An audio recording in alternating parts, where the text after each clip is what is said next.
Hello guys, അസ്സലാമു അലൈക്കും, നമസ്കാരം. എല്ലാവർക്കും ഹൃദയം നിറഞ്ഞ സ്വാഗതം. അപ്പോൾ ഇന്ന് റംസാൻ സ്പെഷ്യലായിട്ട് മുട്ട ബജ്ജി റെസിപ്പിയാണ് ഞാൻ ഷെയർ ചെയ്യുന്നത്. വളരെ സിമ്പിളായിട്ടുള്ള റെസിപ്പിയാണ്, എല്ലാവർക്കും പെട്ടെന്ന് ഉണ്ടാക്കാനും പറ്റും. അതിനുവേണ്ടി ഞാനിവിടെ 10 മുട്ടയാണ് എടുത്തിട്ടുള്ളത്. മുട്ടയുടെ മീതെ വരുന്ന രീതിയിൽ വെള്ളം ഒഴിച്ചിട്ട് നല്ല പോലെ ഒന്ന് വേവിച്ചെടുക്കണം. മീഡിയം തീയിൽ 15 മിനിറ്റാണ് ഞാനിവിടെ വേവിച്ചിട്ടുള്ളത്. ഇനി നല്ലപോലെ വെന്ത് കഴിഞ്ഞാൽ ഫ്ലെയിം ഓഫാക്കി വെള്ളം തണുത്തതിന് ശേഷം മുട്ട തൊലിയെടുത്ത് നമുക്ക് ഉപയോഗിക്കാം. പിന്നെ വേണ്ടത് 250 ml മെഷർമെൻറ്റ് കപ്പിൽ 1 കപ്പ് മൈദയും 1 കപ്പ് കടലപ്പൊടിയുമാണ്.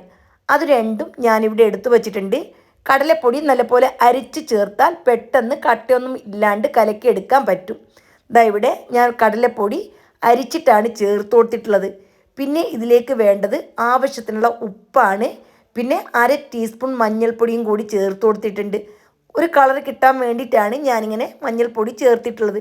പിന്നെ 250 ml മെഷർമെൻറ്റ് കപ്പിൽ 1/2 കപ്പ് തൈരും കൂടി ചേർത്ത് കൊടുത്തു. ഇനി ആവശ്യത്തിന് വെള്ളം ഒഴിച്ചിട്ട് കട്ടകളൊന്നും ഇല്ലാണ്ട് നല്ല സ്മൂത്തായിട്ട് കലക്കിയെടുക്കണം. വെള്ളം ആവശ്യത്തിന് ഒഴിച്ചു കൊടുക്കണം. പെട്ടെന്ന് ഒറ്റയടിക്ക് ഒഴിച്ചു കൊടുക്കണ്ട. ഈ മുട്ട ബജ്ജി ഉണ്ടാക്കുമ്പോൾ വെള്ളം കൂടിപ്പോയാൽ നമുക്ക് പിന്നെ ഒന്നും ചെയ്യാൻ പറ്റില്ല. പിന്നെ വീണ്ടും പൊടി ചേർക്കേണ്ടതിലായിട്ട് വരും.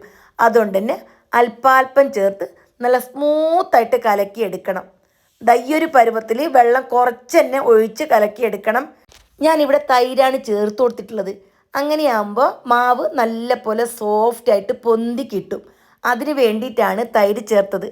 ഇനി തൈര് നിങ്ങളുടെ കയ്യിലില്ല എങ്കിൽ ഇതിന് പകരമായിട്ട് 1/2 ടീസ്പൂൺ ബേക്കിംഗ് സോഡ ഉണ്ടല്ലോ, അപ്പക്കാരം, അത് ചേർത്ത് കൊടുത്താലും മതി. ഇനി നന്നായിട്ട് അടിച്ചെടുക്കണം. ഒരു 5 മിനിറ്റ് കൈ കൊണ്ട് ഇതേപോലെ അടിച്ചെടുത്താൽ പെട്ടെന്ന് മാവ് പുളിച്ച് കിട്ടും. ഇങ്ങനെ പുളി ടേസ്റ്റൊന്നും വരില്ല, പക്ഷെ നല്ല പതഞ്ഞ് മാവ് പൊന്തി വരും. ഇവിടെ നന്നായിട്ട് തന്നെ ഞാനൊന്ന് കലക്കിയെടുത്തിട്ടുണ്ട്. ഇനി നമുക്കിത് മൂടി വെച്ച് റെസ്റ്റ് ചെയ്യാൻ വെക്കണം. ഞാനിവിടെ 4-5 മണിക്കൂർ വെക്കുന്നുണ്ട്. സമയമില്ല എങ്കിൽ 1 മണിക്കൂറെങ്കിലും വെക്കുക. ഇവിടെ 5 മണിക്കൂറിന് ശേഷം മാവ് നല്ല പോലെ പതഞ്ഞ് സോഫ്റ്റായിട്ട് വന്നിട്ടുണ്ട്. ഇനി നമുക്ക് ഇതിലേക്ക് 2 സവാള വളരെ ചെറുതായിട്ട് അരിഞ്ഞത് ചേർത്ത് കൊടുത്തിട്ടുണ്ട്. പിന്നെ വേണ്ടത് കുറച്ച് കറിവേപ്പിലയാണ്, അതും ചെറുതായിട്ട് അരിഞ്ഞ് ചേർത്ത് കൊടുക്കണം. പിന്നെ ഇതിലേക്ക് 1/2 ടീസ്പൂൺ ക്രഷ്ഡ് ചില്ലി ഉണ്ടല്ലോ, ഉണക്കമുളക് ചതച്ചത്, അത് ചേർത്ത് കൊടുത്തു. 1 ടീസ്പൂൺ മുളക് പൊടി ചേർത്ത് കൊടുത്തു. പിന്നെ 1/2 ടീസ്പൂൺ ഗരം മസാല, കുറച്ചധികം മല്ലിയില, ഇത് ഇത്രയും ഞാനിവിടെ ചേർത്ത് കൊടുത്തിട്ടുണ്ട്. പിന്നെ കായത്തിൻ്റെ പൊടി ഉണ്ടല്ലോ, അതുണ്ടെങ്കിൽ നിങ്ങൾക്ക് ഒരു 1/2 ടീസ്പൂൺ വരെ ചേർത്ത് കൊടുക്കാം.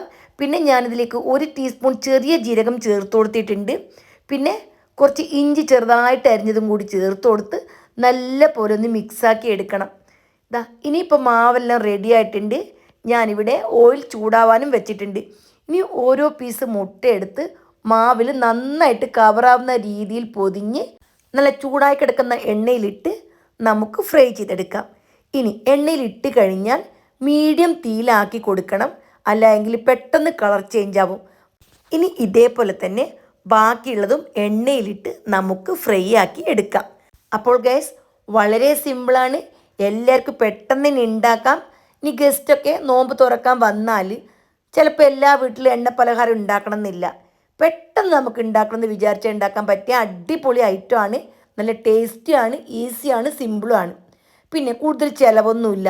നമ്മുടെ കയ്യിലുള്ള സാധനം മാത്രമാണ് ഈ റെസിപ്പിക്ക് വേണ്ടത്.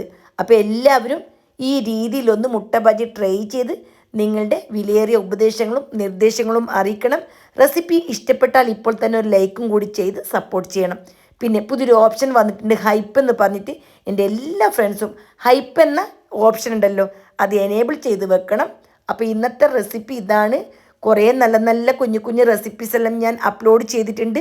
തീർച്ചയായിട്ടും എല്ലാവരും റെസിപ്പീസ് എല്ലാം കണ്ട് അങ്ങോട്ടും ഇങ്ങോട്ടും ഷെയർ ചെയ്ത് സപ്പോർട്ടാക്കണം. ഇനി നിങ്ങൾക്ക് ഏതെങ്കിലും പുതിയ റെസിപ്പി ആവശ്യമുണ്ടെങ്കിൽ അതും ഒന്ന് കമൻറ്റ് ചെയ്യുക. ഈ വീഡിയോ കാണുന്ന പല ആൾക്കാരും മുട്ട ബജ്ജി ചെയ്യലുണ്ടല്ലേ? അപ്പോൾ നിങ്ങൾ എങ്ങനെയാണ് ചെയ്യുന്നത്? ഇതേ രീതിയിലാണോ? ഇനി വേറെ ഏതും ഇൻഗ്രീഡിയൻസ് ചേർക്കുന്നുണ്ടോ? എല്ലാം എനിക്കൊന്ന് കമൻറ്റ് ചെയ്യണം. അപ്പോൾ വീണ്ടും കാണാം. Bye bye.